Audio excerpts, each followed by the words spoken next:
All right, Raider Nation, how are you guys doing? And welcome to a special edition of the Unfiltered Truth. I'm your host, Phil Jones. Y'all know Phil Robinson. He's always working, he's hustling and grinding no matter what, any day of the time. I'm here and I'm joined with special guest, the god of barbecue, the man that will handle about 125 brats on Modern Warfare Warzone, the one and only Johnny Fam. How you doing, bro? Hey, I'm doing all right, Jones, man. What's up, everybody? What's going on? Oh man, yo, hey, I'm feeling good. I'm feeling good. Draft, man. This is what we've been waiting for. The moment of truth. Pick you ain't lying about that. And pick 19. It's time to get it in. So, check it.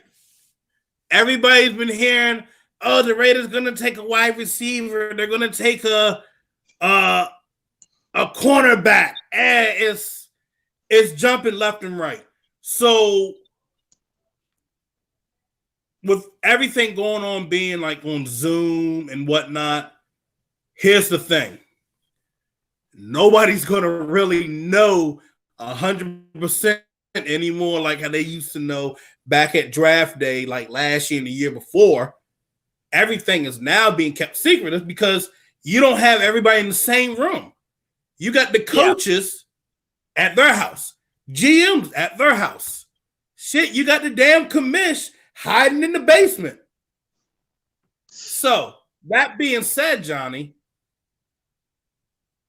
there's only one thing that has been coming out 100% accurate through the top 10 that a lot of offensive linemen and D linemen are going to be going first. Thoughts on that? There's a lot of teams, honestly, out there that need offensive line help. Arizona being one of them. Everybody's going to be like, CeeDee Lamb is available for them. And, they just traded for DeAndre Hopkins. I don't see them spending a high one on another wide receiver. If anything, they could wait later for a receiver, but they need to address that offensive line and help out Kyler Murray. I mean, look, Kyler Murray's mobile. Kyler Murray's going to be a great quarterback in this league, but you need to help him out in the longevity of his career. You need to give him some O-line help. It's simple. You have to. You have to help out your most important player on that team. Yeah. Give him an O-line so that way he could shine and he don't have to use his legs as much. That's true. Absolutely. So here's the wild one we're hearing right now, Johnny. Tua basically dropping out of the top 10.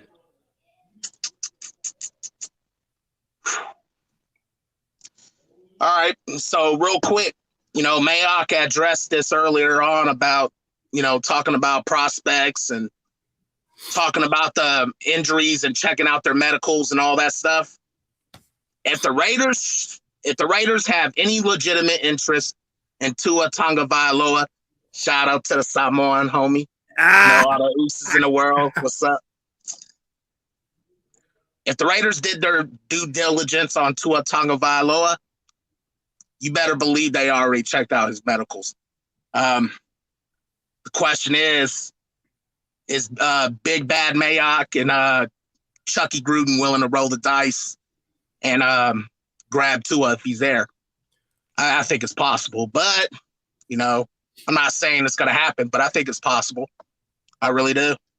Well, here's the thing. And I wouldn't wait. If he was there at 12, I'd pull the trigger on Tua in a heartbeat. In a heartbeat. I wouldn't even look back. I wouldn't even think twice. Here's Johnny, John Gruden. He's good. He loves his quarterbacks. He's going to take him no matter what. So you could be looking at that situation where if Tua's there, John's going to be like, I can't pass this up. If I pass this up, it could bite me in the long run. Yeah. Every day, look, people got to understand this, right? You never know what's going to happen with any of these draft picks that you got. It's all a roll the dice thing anyways, regardless if their injury history is clean or not. I remember years ago, Cadillac Williams being a top dog prospect, and Chucky was in love with him when he was out there in Tampa.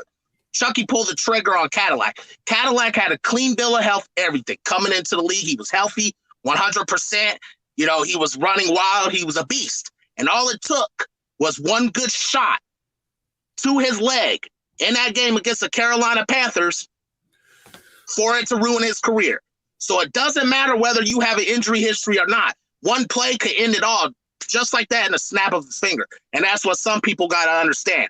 Now, I've seen some of the Tua tapes and highlights or whatever he's doing on Instagram, you know, showing everybody that he looks okay. To me, he looks okay. If the medical checks out on Tua, why not take the risk on Tua? We already know how great Tua is. We know what he can do. So why not? But then there's always that Derek Carr talk. But I'll focus on that on another time. Man, you know, I don't get it. And it's wild because you got other analysts coming out and saying, I mean, this is the check down king. And you got video montage. I mean, not like a quick 2 seconds. It's the whole clip through the montage showing, yeah, here's Derek Carr, check down. Damn, if he really looked forward, he had a guy downfield. And, I mean, to be honest, let's be real here. It's been there plenty of times. You had people try to say that, oh, you know, Zay Jones wasn't running this route or not running the right route. If he's wide open downfield, You take that shot. Mm-hmm. Then the other thing about it, you have folks saying that, oh, this was a terrible wide receiving group. If there were a terrible wide receiving group, why are they still here? Why is Tyrell Williams still here? Why is Zay Jones still here? Well, they was actually one of the Raiders receiving corps was actually one of the top groups to actually get separation according to the Pro Football Focus numbers that was made available for us to see. So I don't know why that's being discussed, or let me say that again. I don't know why it's not being discussed as much as it should. You know, here's one thing that's true. Throughout all the years Derek Carr has been the Raiders quarterback, his completed air yards have been low or always near the bottom in terms of all the starting quarterbacks in this league, right? He's been through I don't know how many offensive coordinators since he's been in this league. He's been through coaches in this league. But one thing remains the same and true. He's always towards the bottom with completed air yards. Bingo. And meanwhile, you got people saying, oh, well, it's because of the scheme. It's because of this. It's because of that. At the end of the day, Derek Carr makes the decision, and he's the one that's making the throw. Not John Gruden, not Jack Del Rio, not Bill Musgrave, right? Not Greg Olson or any of those other individuals from the past. It's Derek Carr that makes the decision and choice on who to throw to, depending on what he is seeing in coverage, which at times I got to question what he does see, because there has been a lot of open guys down the field. And instead of, you know, buying a little extra time to try to scan the field, he'll check it down to Jalen Richard, or he'll just dump it down to whoever's, you know, behind the line of scrimmage. You know what I'm saying? No, absolutely. And, you know, I don't hate Derek at all. I really don't. I like Derek. You know, I like Derek. I think he's a good guy. I think he does a lot of good stuff for, you know, his community and everything. And, you know, with him being in love with Christ and everything, and, you know, giving his life to the Lord and all that to try to preach his word. I love every part of that about Carr. But when it comes down on that field and comes down to getting wins and being clutch on a regular basis, that's the one thing I cannot stand about Derek Carr. He's just not getting the job done. And you guys could sit there and say, oh, well, because he don't have a top-notch receiver. I got a question for y'all real quick. You guys was complaining about the defense last year. defending Derek Carr in his play, complaining about the defense, blaming the defense for everything. You didn't want to blame Carr for anything. So I got a question for y'all. If the defense was at fault, why do you guys want to draft a wide receiver first? Why ain't you worried about helping the secondary out and try to get a top-notch corner so that way Patty Mahomes can't gash our defense time in and time out, or anybody else for that matter? You saw what Aaron Rodgers did to us in Green Bay. Was you guys there? Oh, I was there. I've seen it firsthand. You know what I mean? Yeah. You would think a lot of these fans that don't want to blame Derek Carr for the Raiders' mishaps would want defense, since they kept on blaming the defense. Why do you want a wide receiver first? And I hear all this hype about Henry Ruggs. I love Henry Ruggs. I give him a lot of props. He's a burner and everything. But guess what? I think he's a product of everybody else around him. Judy, all them guys. I think that's why Ruggs is as good as he is. Hell, I even think what's his face out there, Jalen Reagor from TCU, he could possibly be better than Henry Ruggs. Really? And Jalen didn't even have a good quarterback at TCU. Henry Ruggs had Jalen Hurts, Tua Tagovailoa. Who did Jalen have? And Jalen almost put up identical stats compared to Henry Ruggs. Yeah, that's I true. don't hear nobody talking about Jalen Reagor. What's up? That's true.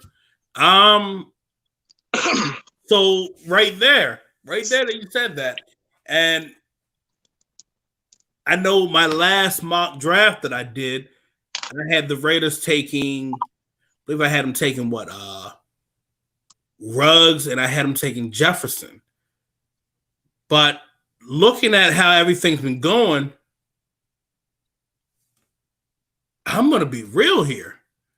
Do you go Judy? Yeah. So right now, if you want to look at your number one receiver, do you want to look at Judy or do you want to look at Reagor? I mean, you could right now look. It's like this, right? I think in terms of number ones, I think there's two clear number ones in this draft, and the two clear number ones is CeeDee Lamb, which I would take over any wide receiver right now in this league. Well, in this draft, I meant, not in this league. In this draft, I would take CeeDee Lamb over everybody else quickly and swiftly with the first pick. Because the one thing I see CeeDee compared doing to what everybody else behind him is not doing, CeeDee Lamb fights for that ball. He fights for that ball at any given time. Any cost, he want that ball, he gonna fight for it. It might not be in place, but he fighting for that ball. And on top of that, he could take anything to the house, whether it's short, intermediate, long, whatever the case may be. But CeeDee Lamb, I think he's going to be a special one. I really do. Now, Jalen Reagor, when I was talking about him just a little bit ago, I think under the right circumstances, right quarterback, right, I think he'll be a good one. So let's say hypothetically, we have Tua dropping down to 12, and then you end up having what's his name? You have Reagor. You got the 19th pick right there. You have two options. You could either trade back with that 19th pick, or you could take Reagor. I mean, in my opinion, I want to get in the second round. Yeah. Just to try to load up on picks. And I know I could grab a guy like Michael Pittman Jr. that could end up being a number one for me. Yeah, true. But I feel like that's the best possible thing to do. But I want to get your opinion. Do you stay at 19 and take a guy like Reagor, or do you trade back with the 19th pick? Okay, so here's my thoughts real quick on this, right? Do I think Reagor should go 19th? I don't think he will. I don't think he will. I don't think he should. Now, the reason why I'm saying this because in my opinion, I think Reagor's a bottom of the first round kind of pick, early second round pick. So with that being said, I could afford the luxury to trade back from 19 just to get me a second round pick as well. I'm not sure which teams out there would be willing to trade down. willing to move up for the 19th spot, and then willing to give us a decent pick for moving back. I mean, I know Minnesota's got, what is it? I think pick 20, pick 25, or some ridiculous. Yeah. Yes, so I can't remember the exact number. Minnesota's out there. I'm not sure which teams would be willing to jump up to 19, and we don't have to drop out of the first round completely. We could get a second round pick. It's gonna be hard, but I don't know who. I mean, who to trade with? I mean, you could trade with Minnesota, you could trade with Miami, but I think your best trade suitors right now would actually end up being Baltimore. I think Baltimore wouldn't mind moving up to the 19th spot. I think we could take the 28th, and we could take, I mean, yes, it's a late second round pick, but it's still the second round. Yeah. But you could trade with them and possibly take both of their second round picks and still maintain keeping your third round picks, which is highly possible of doing because they're sitting at 28 and they're making a jump up to 19. Yeah. So yeah, I agree. What I tell you is that 19th pick still has decent high quality for where they're at. Oh, yeah. I want both. I want the 28th and I want both your second round picks. You're making a high jump right there. Oh, yeah. So my thing right here, Johnny, is this. And a lot of people were saying, like, why would the Ravens jump up? Take the wide receiver. They could be getting a guy like, I don't know, they might try to grab Jefferson before the Eagles can grab him. Because I know the Eagles are looking to try to get one of the big three and a potential, and that fourth person that's sitting under the big three, and that would be Justin Jefferson, actually. So I'm going to say this. Let them do that. You take that 28, take the 2 second round picks, and I'm going to tell you this. The Raiders can get more done than what we were all planning to see. They could go in and take another receiver. Like I said, you can go in and take Michael Pittman Jr. You can take Rager. You can end up possibly grabbing AJ Terrell. And then you can go in and grab another linebacker. Because you want to load up on depth. You can probably grab a D tackle, probably about third round. Get your running back. And then you're all set and you're good to go. And when I say running back, I mean you need a number 2 back. A real number 2 back. Because Jalen Richard is not going to cut it as number 2 back. I want you guys to listen to that right now. He's not going to cut it as the number 2 back. You need a bruiser. Yeah, I agree with that, man. I totally do. I love Jalen and all that, but Jalen's a receiving back and everything else. But trying to put him in for 3 downs or anything like that, or him trying to bruise on up to get extra yards, you ain't gonna get that. Absolutely not out of him. No, you definitely need a big boy in the mix. So looking at somebody later on down the line like AJ Dillon or whatever, you could look that way in this draft and, be satisfied if you do indeed draft him. But that's just an ideal I'm throwing out there. I'm not saying, oh, yeah, we got to grab AJ Dillon. I'm just letting people know, no, AJ Dillon's out there and he would be an option. Yeah. At least that's what I think, To be honest, and I've heard chats that AJ Dillon would end up being that guy over Zach Moss or over Anthony Gibson. So if that's going to be the case, you go with AJ Dillon. That's a big back. That's what I think. AJ Dillon's sitting about 6 feet. 6'1", weighing about 250 pounds.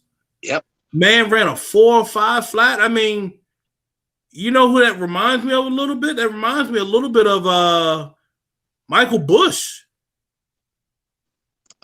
Michael Bush. I remember Michael Bush back in the days here over in Kentucky, man. Bush was an incredible talent, man. High school, he was Mr. Kentucky and all. He could throw the ball too. You know, he was a quarterback once upon a time. Yeah. Very talented, man. It's unfortunate his career didn't pan out the way it should have, but Michael Bush was an incredible talent. And I got to witness him firsthand when he was here in the state of Kentucky playing for Louisville and everything else, you know?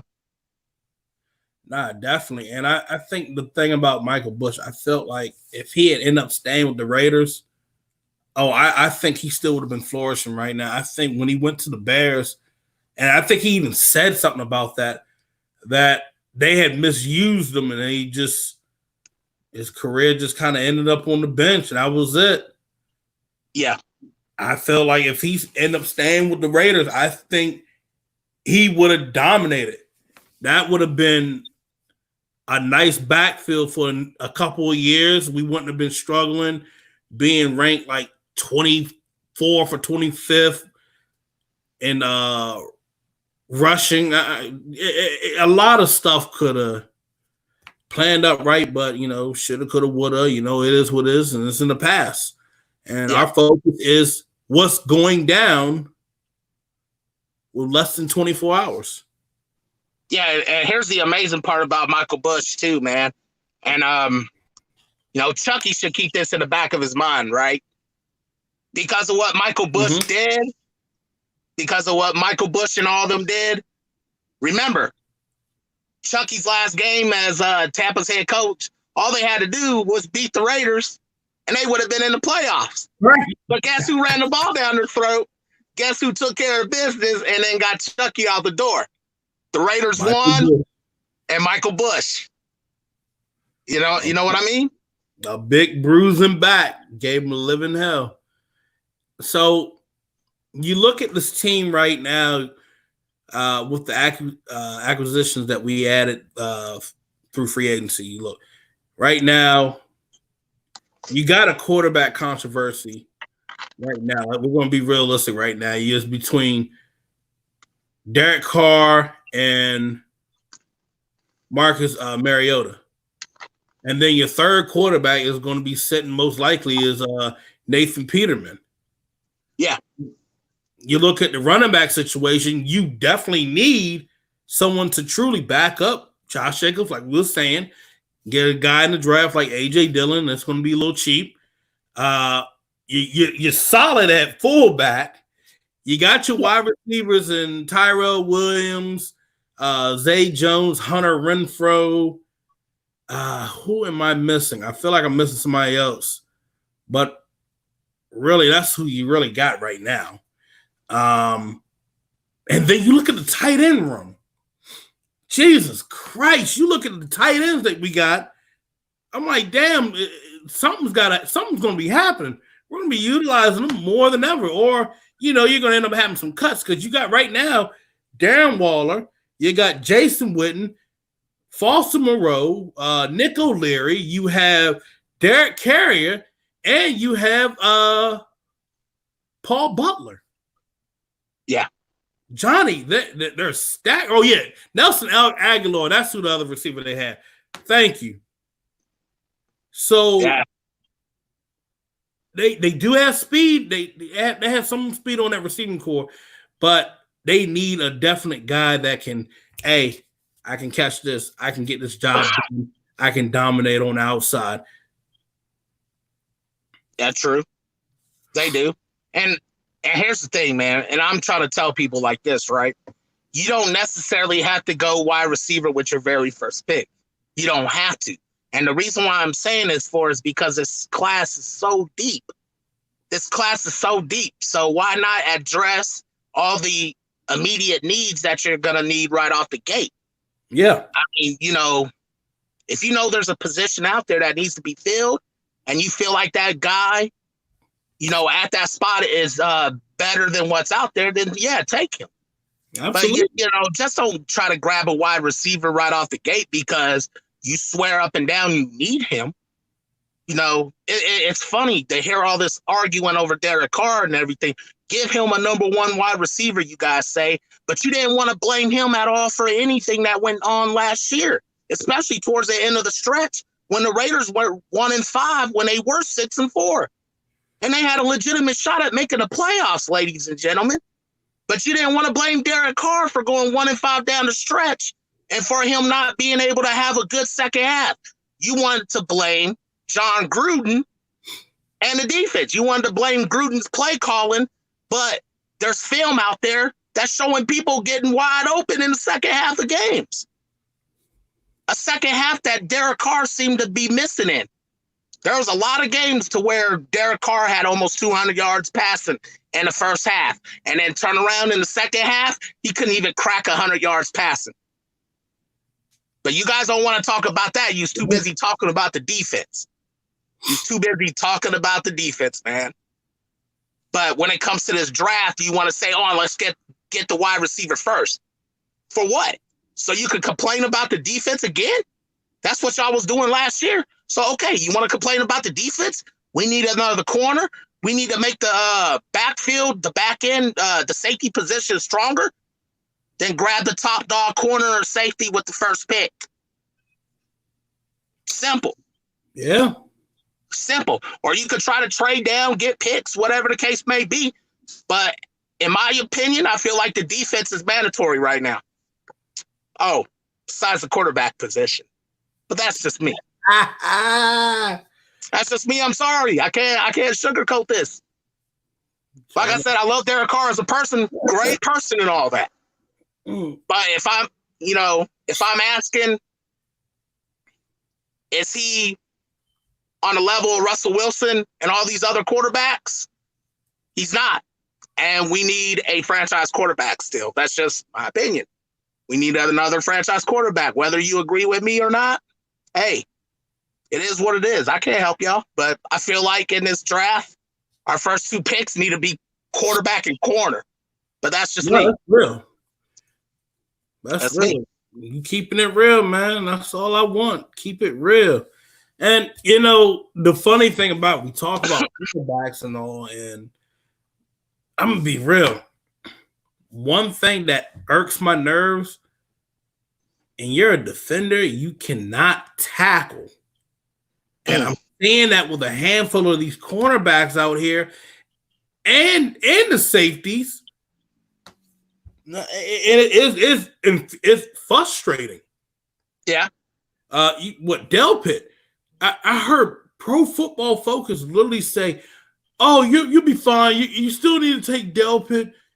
He's a top guy. You can take. He just misses a lot of tackles, but that's nothing." I'm like, that's for real. Not tackling is nothing. That's where we're at. Come on. Well, I do know this. There was a tweet a while back that got put out by the top guys, in the back end that missed the least amount of tackles. And the ones that are out there that missed the least amount of tackles, Gladney out of TCU, and Jalen Johnson. Those two were at the top for missing the least amount of tackles on that tweet. And I'll go back and find it. But that's what I found interesting. And those are actually two prospects at corner that I actually like for the Raiders. Is Gladney. Gladney's very aggressive, and I like Jalen too. Jalen's got some size on him.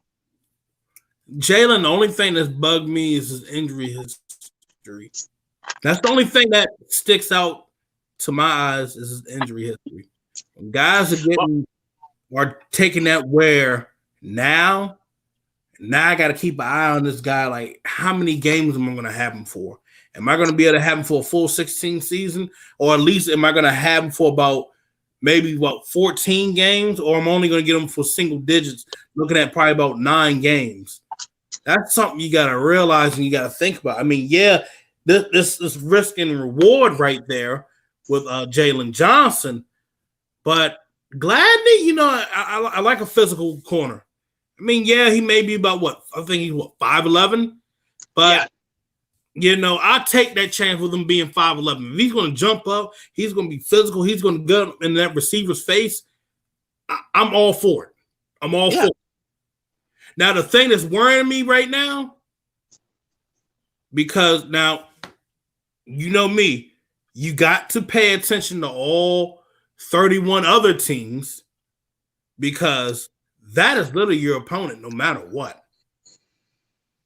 Kansas City, I thought they were really going to be eyeing the running back position, but the more and more I'm looking at it, because they can use with any running back.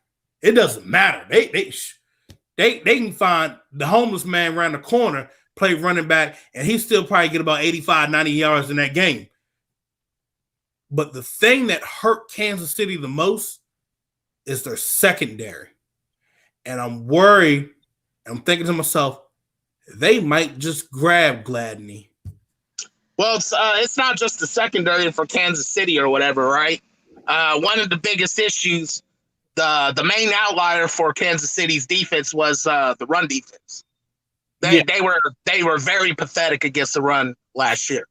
But with that said, with that being said about the corners we just discussed, Jalen and Gladney, yeah, I'll say this, right? I remember a few years ago, I had a conversation with some Twitter folks, and none of them didn't want Jair Alexander because of his so-called injury history at Louisville. And I was all aboard the Jair Alexander train. I wanted Jair. Jair and Minka were my main two guys I wanted in this draft. Oh, man. I didn't care. I liked Derwin, but I just like Jair and Minka a little bit more. And just to let y'all know right now, Jair Alexander's flourishing out there at Green Bay. He's doing his thing out there in Green Bay. And he played a full season last year. His rookie year, he ended up getting hurt. He missed 2 games because of his groin. But that was about it. So if you want to talk about, you're worried about injuries and all that, look, ladies and gentlemen, injuries is going to happen no matter what. It'll happen to you. It can happen in the blink of an eye, whether you have an injury history or not. It can happen to you. I felt like Jair was a great fit for us. We didn't get him. That was unfortunate. But I'm just letting y'all know that Jair Alexander was an example. He's out there doing good for Green Bay. He's only missed 2 games. He played a full year last year. And we already know that he's a good corner. And he's very sticky in coverage, too. Very sticky. Very sticky. He'll get beat at times. But he's very sticky. He knows how to shadow the other receiver. So, still sticky buns. Yeah, I got to put it out there, man. I got to put it out there, and look where he came from. He came from Louisville, man. Louisville's cranking out some talent, man. That's real. So's UK, too. UK's actually cranking out talent. I remember last year the top dog talent for UK was being disrespected by some members of Raider Nation because they were saying he can't tackle. That he can't tackle, he can't even stop the run, which was a crock of bull, and you know who I'm referring to. I'm talking about Josh Allen. Think about this. We could have had Josh Allen right in our laps. Josh Allen. We could have had Josh Allen. But I like Cleveland. I do like Cleveland a lot. I love Cleveland. Don't get it twisted. But Josh Allen, though, and you could use him as a chess piece, too. He could actually go out there and cover tight ends. Hey, yo, I know, bro. I mean, come on, man. He gonna beat us up, bro. Raider Nation. This is what I talked about last year. This is what I talked about last year. Here's the thing, right? And I keep on saying this, and I'm going to say this to the death of me. The NFL today is all about, getting the ball out, spread, bam, quarterback cranking out those big yards and everything else. Yeah. Man, you're going to have to fight fire with fire when you're trying to battle the spread. You need some versatility, man. You need some versatility. That's real. And, having a piece like Josh Allen, imagine having Josh Allen and even Isaiah Simmons on our team. I say we drafted Isaiah Simmons. If Paul Gunther used them to the best of his ability, because they're versatile pieces. They're excellent chess pieces that you can move across the board. If you have that versatility, man, you could catch all these other guys slipping up at quarterback and make them make some mistakes that they normally don't make because, you cleverly disguised your coverage. You cleverly disguise your defense. You know what I mean? You can hit them from all sorts of angles, whether it's the blitz or whether, you're dropping them back into coverage, here and there, or sending somebody else to come in on the blitz, whatever the case may be. But at the end of the day, we need versatility on the defensive side of the ball if we want to slow down Mahomes. Oh, and besides that, we need a killer push from inside too, because Mahomes tend to mess up when he got some defenders in his face, coming off that line. So here's my thing. I'm gonna hit on that right there. And I damn it, if Isaiah Simmons did drop, I see that being the higher scenario happening versus Tua. I feel probably the Chargers are just gonna probably end up grabbing him, but if they don't, damn it, grab him. But if Simmons is there, and that's been the major talk for the past week and a half, that he's gonna drop. With him being able to utilize playing the safety, the nickel, linebacker, Jesus. Mm-hmm. Oh, I'm going to tell you this right there. Mahomes is going to have hell to pay. 2, with versatility, I would say that we have that there now just with these 2 linebackers. I mean, with Littleton, he can cover tight ends. He can cover the flats. He has the speed. He's not going to be running around like Tahir Whitehead. Kwiatkowski, that's another guy that has good coverage skills. And see, those were 2 things that the Raiders need to hit on. Linebackers that can cover. And that was something that we did not have the past couple of seasons. And that make no damn sense. And now you talk about looking inside, looking at the interior push. Yep. I'm going to say this. I was told by a source, and I love saying this now because people are going to be like, who's your source? But source of mine told me that PJ Hall is on the trading block. I actually see a tweet about that too. So I think that's real. Yeah, he will be looking to get traded if, I just don't think Marinelli is going to be putting up with the shit that he's been seeing out of him. You're a 2nd round pick, and you've been the past 2 seasons you've underperformed. Yeah. And last year you looked out of shape, in my opinion. After Phil went to training camp, he looked at him like, "Dude, you do not look like a guy that's running." What was you running? I think he ran like 4.79. Yeah, I can't remember what he ran. All I know is he had some mind-blowing numbers, man. Mind-blowing numbers. Yeah. And so, with that being said, now everybody's so worried about what's inside. We need to go and get Kinlaw. We need to go on and get let's try and get Derek Brown. I mean, I love those guys. I mean, Kinlaw, I just kind of raised an eyebrow on me. It's something I don't know. It's just not hitting, but something's bugging me with him. I don't know what it is, but it's probably going to come to me late tonight when I wake up in the middle of the night, like, oh shit, I know what it is. But you got Malik Collins. Malik Collins, he registered about 4 sacks last year, interior-wise.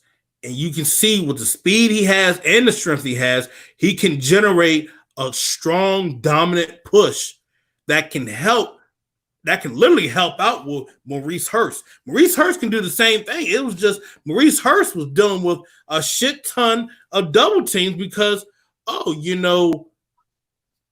PJ Hall's right there and he's not really generating the push that we need. So it's not taken away from the double team. But now you got 2 guys that can generate a good, solid, aggressive push. There ain't going to be no double team. It's like, yo, I don't know who I'm going to get. I need to hold him down. And that's not going to happen with Collins. And now that's not going to happen with Maurice Hurst. And then you still got Hankins. Hankins, I've been noticing he's losing weight, but it's like, I wouldn't say losing weight. He's trimming up. He's trying to bulk up. Like he's trying to get a muscular shape instead of a big sluggish boy shape. So I'm loving that. He saw that he needed a second chance. He got a second chance with the Raiders, or you can say third chance, whatever, because with the Colts. But the fact of the matter, he's gotten a chance with the Raiders, and the Raiders said, we want you to still stay here, keep staying in shape, and keep showing that you can clog up the middle. And he's been doing it. That's what I'm saying. Raiders are fine with these guys right here. I mean, yeah, they can grab a D tackle probably later in the draft, but I mean, they don't have to go all crazy and say, we need to grab one of those guys in the first round. No. Now, edge rusher, you got Farrell, you have Carl Nassib, you have Mad Max. But I'm going to tell you this, your odd man out right there, Arden Key, I can't see him going forward. I don't see him being the guy that can come in on third down situations. If I'm the Raiders, and that's why I said trade back, because you can trade back, you can get in the second round, you can get a guy like not Evan Weaver, but damn, what's the other Weaver's name from Boise State? I'll say his name. Curtis Weaver. You get Curtis Weaver, who I've actually paid attention to. I'm going to be real here. He can play inside. He can play outside. He can line up at outside linebacker too. You get a guy like that can do it all. That's who you want on that D-line. You get him, he's going to generate some sacks. May not be double digit like Max Crosby, but it's going to be enough to get the job done that can cause panic inside or on the outside. Yeah. For offensive linemen. And then the other thing you're looking at is this. You know, we look at when we was talking about the linebacker position. I'm gonna be real. You can grab a guy like Troy Dye from out of Oregon. Now, everybody's saying, yeah, he's a little bit light in the ass because he's weighing about up to like 232 or something like that. But you look at what he's done. I mean, he has the speed. He can stay with running backs. Sometimes he can stay on the slot guy, and then you know what he also can do, Johnny? He can stay on a tight end. And the one thing I wouldn't mind dipping back into the whole Clemson pool of athletes. You can get Tanner Muse. Tanner Muse plays safety. Worry about the safety spot. He can play it. He can hold it down. His coverage recognition of what's going on out in that field, and then him being able to adjust in coverage, it's pretty solid. And with his size, because he's what, about 6'3", he's about the size of a linebacker, Johnny. And Johnny, he can come in that box. You know, another thing he can do, also cover tight ends without a problem. Not those slow ass tight ends. The ones that we got to deal with Travis Kelce or Hunter Henry and shit. We get those guys right there. I'm going to tell you this, Johnny. There's going to be versatility out there that you've been looking for. You've been praying for. I've been praying for it. I even talked to the Pope about it. I said, Pope Francis, listen, I need some versatility. Please help me. I need some versatility. Lord Jesus, we need some versatility on this defense because we don't got no versatility on this defense. I'm going to tell you this. We're going to have our foot. It's going to be a foot in our ass. Yeah. And that's one thing I get tired of seeing, man. I want this defensive unit to be better, all the way around, period. I'm not asking for a top 5 defense. I'm not asking for the best defense in NFL history. I'm not asking for any of that. Yeah. I'm just asking for a defense to go out there and do their job on their 3 downs that they're out there for the field and stop the opposition and get them on 4th down to punt. That's all I'm asking for. Here's the other I'm not asking for, all these turnovers. I'm not asking for all this game-changing stuff. I'm not asking for that. If that comes, it comes. So be it. That'll help the team tremendously. I'm just asking for some 3 and outs. Hey, Johnny. Can I get those 3 and outs? Hey, Johnny. I'm sick and tired of watching the Raiders get gashed on 3rd and 15. 3rd and 19. Do I need to say anymore? I'm tired of it. Hey, Johnny, if you could turn your camera to the left a little bit where it's facing you, everybody's in the comment section like, we only see half of Johnny's face. All right, hold on. Let me turn this phone around now. Hey, my bad. There we go. All right. Hey, my bad, everybody. I'm just parlaying. I'm just chilling right now. I got this bad boy for the draft tomorrow. Lord. Buffalo Trace. It's going to be chilling in the freezer tonight. They'll be ready for draft day tomorrow. Ready for my draft night shenanigans and all that other stuff, man. Here's the thing, Johnny. It's complimentary football right out the ass right there. You also got to look at your offense. Red zone offense was ranked 24th. Yep. Red zone defense 24th. Yeah, red defense got to get better at stopping it. But you also got to look when your offense is not producing scores. You put what? Your defense in a hole. Yeah, you do. So yeah, you do. I think the offense needs to jump and get from what? 24th? They need to be in the top 10. Yeah. Yeah, I would say so too. You know, did you know that Derek Carr's best year in the red zone came in his rookie year, and that was it? Yeah. I saw that. Yeah, I did some research.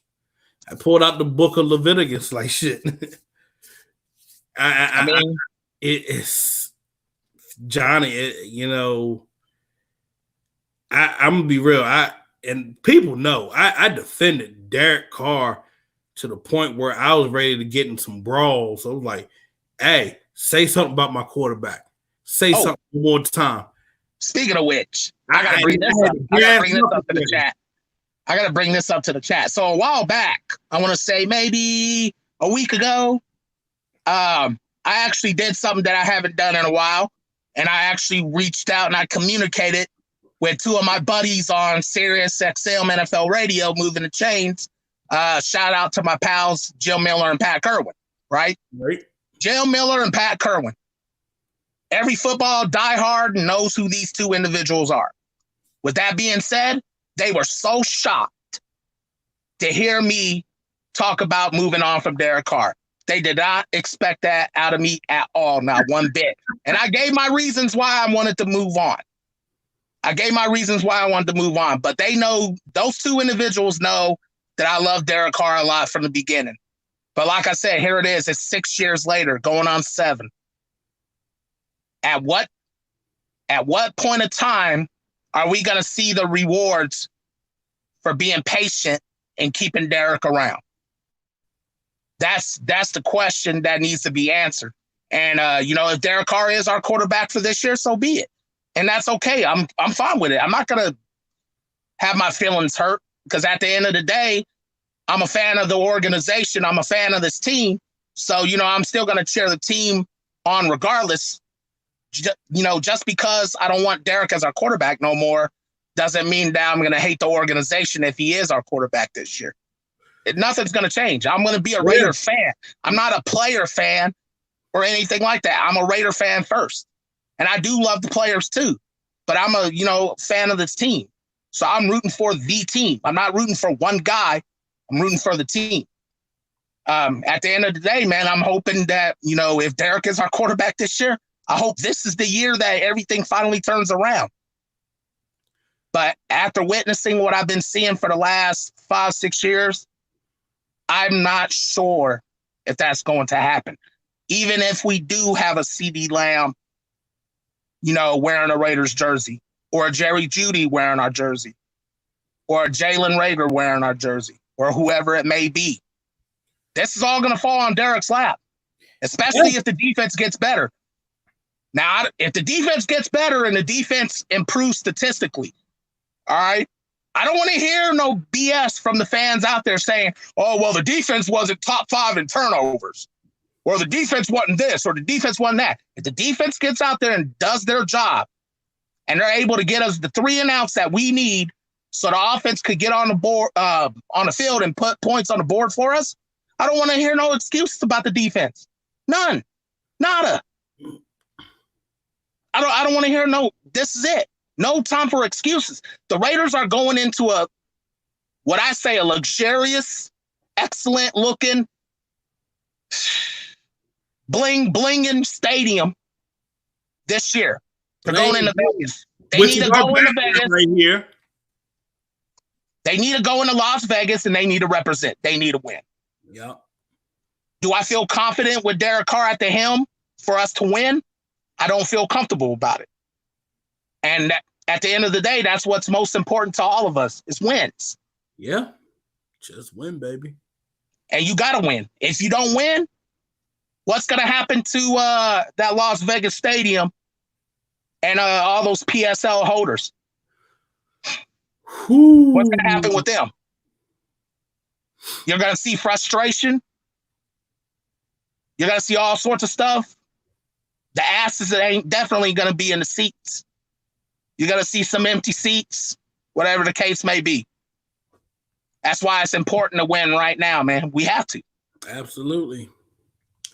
So the moment of truth, Johnny. Yeah. I have my final mock draft.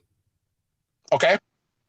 And I know some people are going to be ready to say,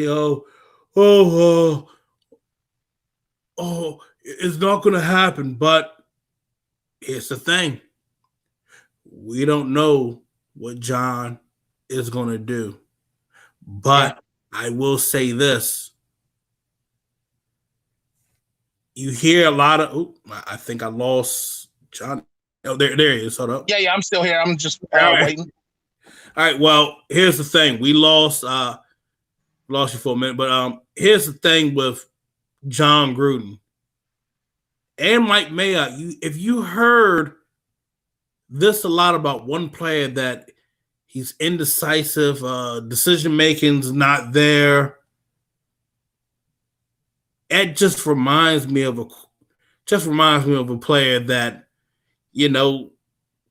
came in and dominated. So without further ado, this is my final mock draft. At 12, I have the Raiders taking CeeDee Lamb. Okay. At 19, I have the Raiders taking the guy I was just talking about, Jordan Love, at 19. Hey, fine and dandy. I know everybody's like, what the hell? What a bro. Hey, keep this in mind, ladies and gentlemen. I said the same thing years ago when Kansas City jumped all the way up to go get the big risk taker and Patrick Mahomes. And everybody knows if they paid attention to Patrick Mahomes when he was out there at Tech, they seen what he was doing out there. He was a gamer, but at the same time, he was making a lot of mistakes. So they didn't know how well Mahomes would transition into the NFL.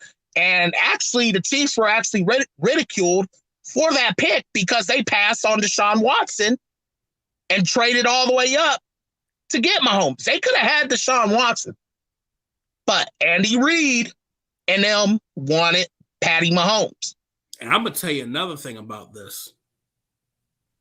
Chiefs were the ones that they went to majority. They had to send their scouts to majority of Patrick Mahomes games. Raiders, from what I've heard around the neck of the woods, that they've had their scouts at Jordan Love's games multiple times. Not once, not twice. I think probably about 6 or 7 times. Well, if that's the case, you sending those scouts out all those games. The level of interest is definitely up there. And then now at the end of the day, you got to ask yourself, when these guys are in close quarters discussing the matter, at the end of the day, man, is the risk worth the reward? Yeah. And they got an important decision as a franchise, as an organization. They got to make that decision whether Jordan Love is the guy, if that's the angle they was going to go with in the draft anyways. I'm not saying the Raiders are going to grab Jordan Love. It's going to happen. Oh, bam. Ooh, Jordan Love's our quarterback. No, that's not what I'm saying. But if that's the truth and they're discussing Jordan Love, then they got to put everything together and make a decision. And in my opinion, I feel like this it's more than just Mayock too. It's more than Mayock. It's more than Gruden. At the end of the day, I think Mark Davis is going to have a lot of say into the matter as well. because at the end of the day, he's the one that's cutting the checks. He's leading the organization in the first place. So I'm willing to bet you he does have some say. It's just, some folks don't know whether he does or not, or, how involved is he in football business? I think he's actually heavily involved. I just think that all of us on the outside don't realize that. And since you said that, I want to see if I can bring this up real quick before I get on to my next pick. But this was something that Jerry McDonald said, and it really hit me. Cause I was like, you know what? Damn it. I wish people pay attention to it. Let me see if I can find it. I think this right here. Y'all bear with me, but if I can't find it, I know what he was talking about. Okay, here we go. Here we go. Found that. All right. I just gotta keep scrolling the freak down. Lord have mercy. Here we go. All right. Mayock runs the personnel department. He got his own opinions on players, and those opinions matter. But his primary job is to channel all information and debate to the man who actually makes the selections. Seems a lot of people don't understand that. So you may have everybody say, oh, yeah, it's Mike Mayock this, Mike Mayock that. But all really Mayock is doing is like, hey, look, we got some of these guys. I'm going to give you some of these options. Who do you think you like from this bunch, John? I feel like, John, if we go with this guy and we go with that guy, I think we can dominate right here and we'll have longevity right there, that receiver position going with, CD Lamb. Yeah. And see, that's all it is. But really, in the end, it all comes to John Gruden making that decision. And I feel like a lot of people are getting that confused. And, Kev, that was a tweet that Jerry McDonald put out. That was back on April the 11th. So you're gonna have to scroll through, use that Twitter finger. You're gonna get carpal tunnel on that joint, but you'll find it. But the thing of it is, I think people fail to remember that. Everybody says, oh, this is Mike Mayock doing these drafts. I'm like, nah, it's still John. So, but I feel like John listens to his guys. He has his little insight. Like, he'll listen to Mayock. He'll hear out his coaching staff. Like, okay, I hear out Gunther, or I hear out Alston. Well, I wouldn't say really Alston, but probably Tom Cable. I mean, you look at Colton Miller with that situation. Yeah, Cable definitely got in his ear on that. And I mean, it's working out, and I feel like people are just trying to like put down that one thing, and that's just stupid. I think they need to just stop, because I like Colton Miller. I think he's getting it done. It's just I caught some things where he kind of went to that second year, that sophomore hiccups, but I think he can bounce out of that without any problems. And then a lot of these guys were a little banged up during that time frame. But fact of the matter is, let me get back to this mock draft. I went with this. I take Troy Pride Jr. from out of Notre Dame. Okay. He has good coverage skills. He can handle zone and he can handle man. Yeah.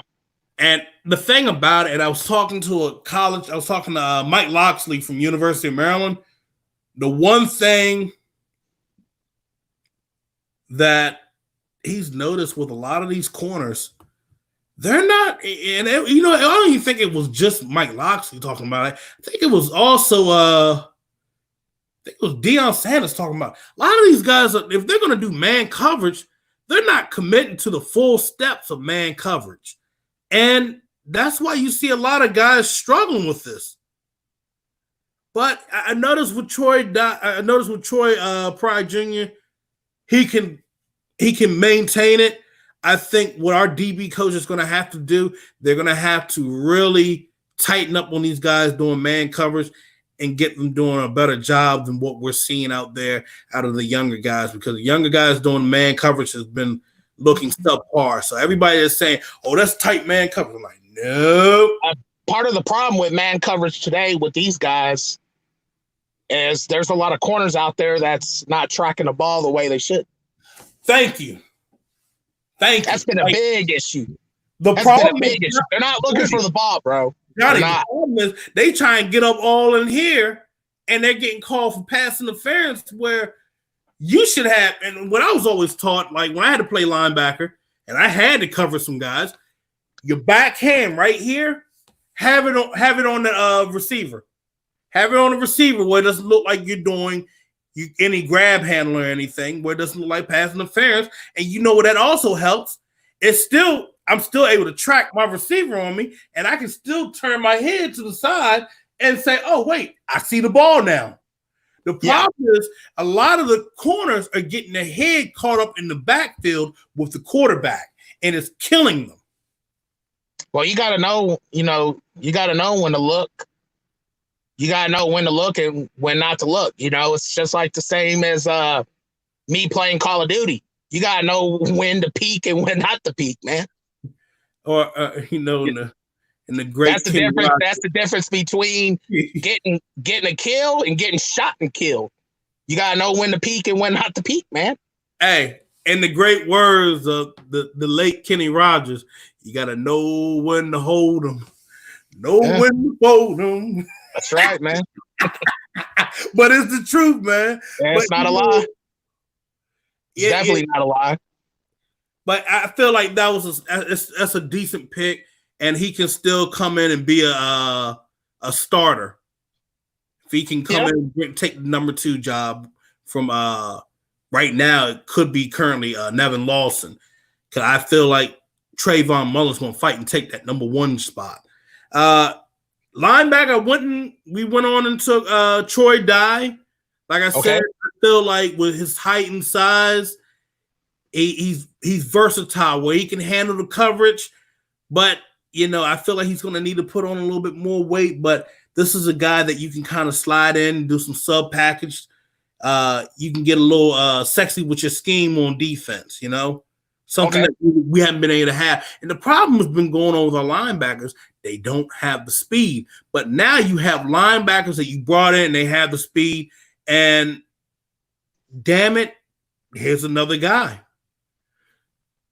So went wide receiver with that other 3rd round pick. Van Jefferson from out of Florida. Okay. So I'm going to tell you this. Johnny, he can still be a number 1. He's capable of playing in and out. Yeah, he run. And hey, I'm gonna tell you this: he will go low he'll go low for that ball. He'll make sure he'll snatch it before it hits that ground. So I've seen him. Worry about Derek Carr throwing the 3rd and 2 pass into the ground. He gonna come back like scoop. But you look at a guy in Van Jefferson. I looked at how he did a solid job going up against LSU's secondary, and he managed to pull off about 2 touchdown catches against them. And I'm just going to say this: that was a hell of a job by him. Yeah. And when you can see that, okay, we got 2 wide receivers that came out of SEC. They can handle physical corners, handle those exotic defenses that you'll probably end up seeing on the basic in the NFL. That's a guy I want to go with. And his on the long-term part, financially, say you can't hold on to CeeDee Lamb and whatnot. You know how that goes with certain contracts and whatnot. Yeah. I mean, you got one more year left, and Tyrell Williams, he can elevate up to the number 2 receiver. So I'm gonna say this: you got 2 young guys, got them for a good another 3 to 4 years or 5 years. Okay. And then you got Renfro right in the slot, or Zay Jones work him in and out. That it helps. It's right there where it's like, hey, let's go on and do a little bit of this and that. So after that 4th round, managed to snag running back AJ Dillon from Boston College.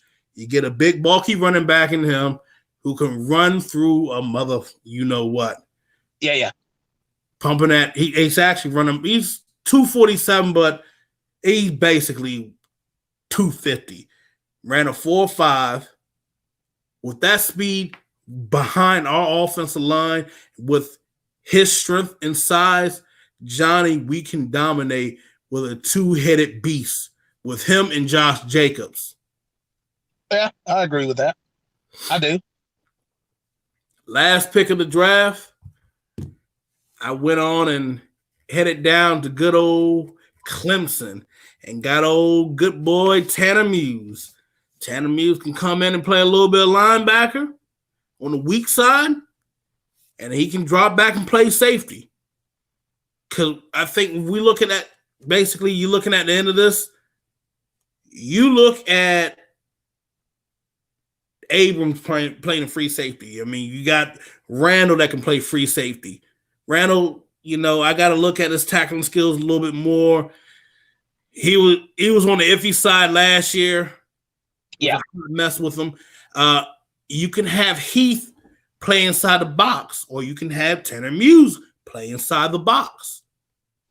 So there's a lot you can do with some of these guys, as you talked about.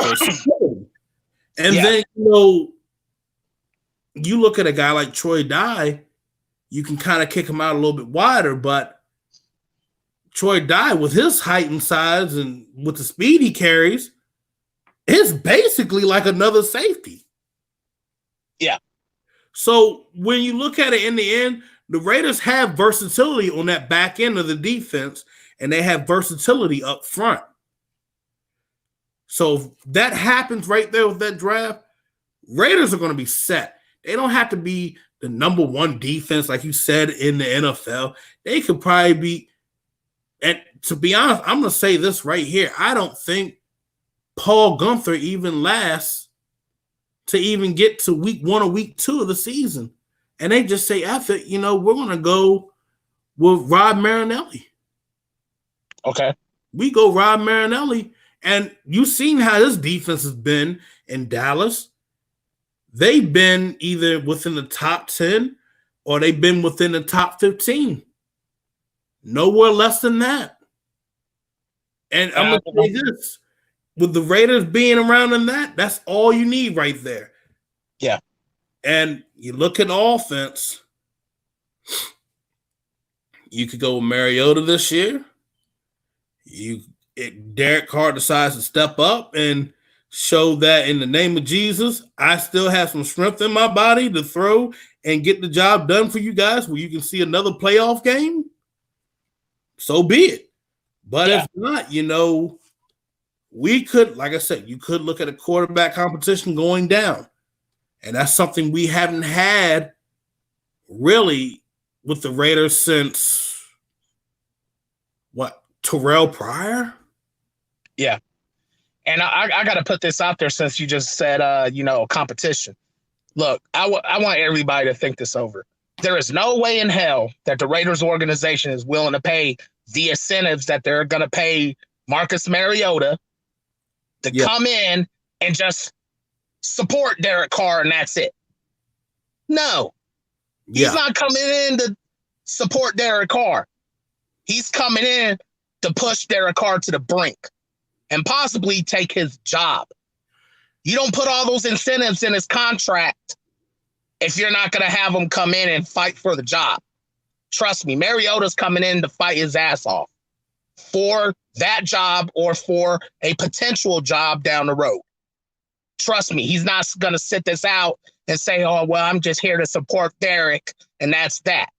No. You don't pay that kind of money to somebody who fulfills their end of the bargain with getting the incentives. You just don't pay that kind of money. I'm sorry. Absolutely.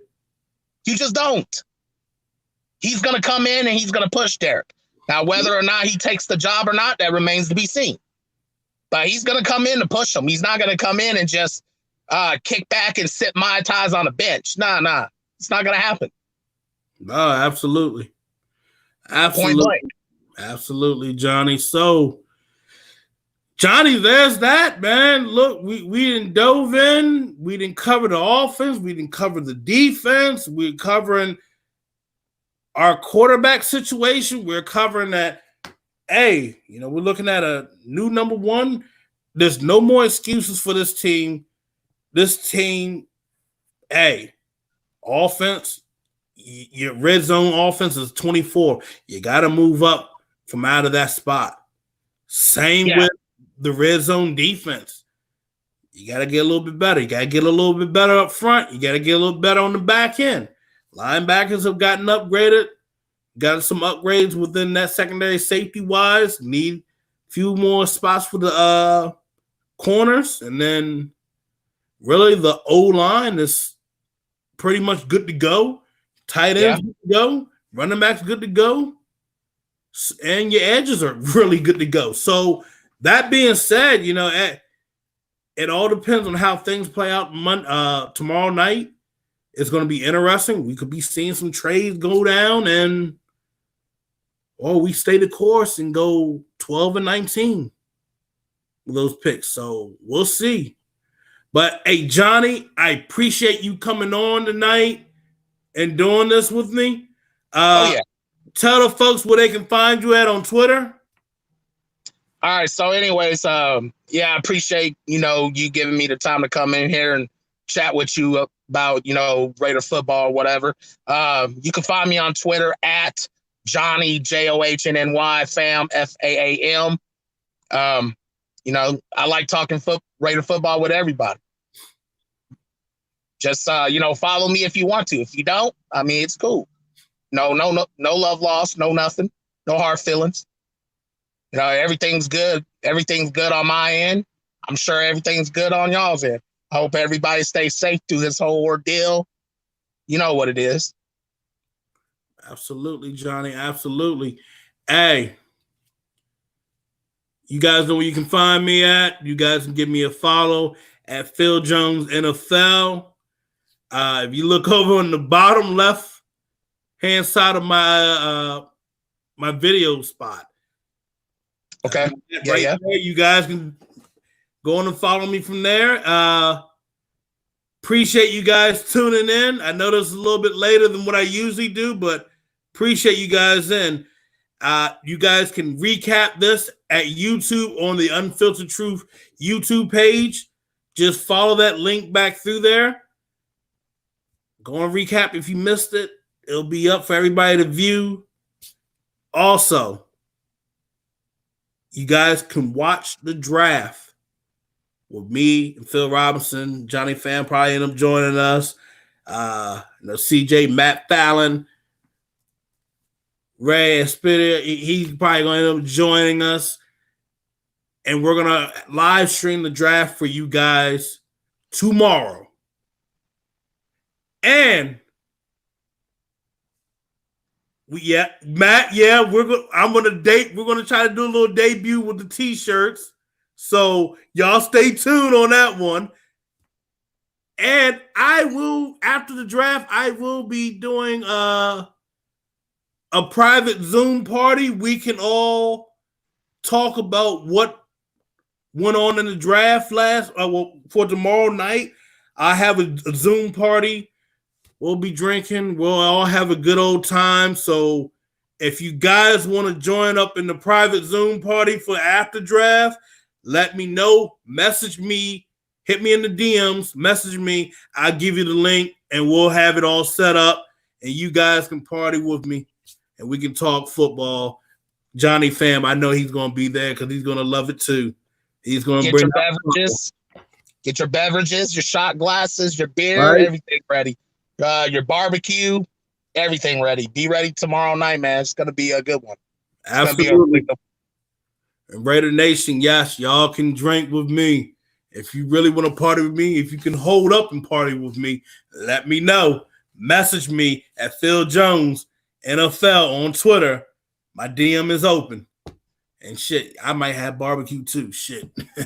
But other than that, y'all take care. God bless and enjoy the rest of your evening. Oh, yeah. I'll see you guys on for the drive tomorrow, Jones. You guys take care of yourselves. Take care. All right. Much love, y'all. I'm out. All right.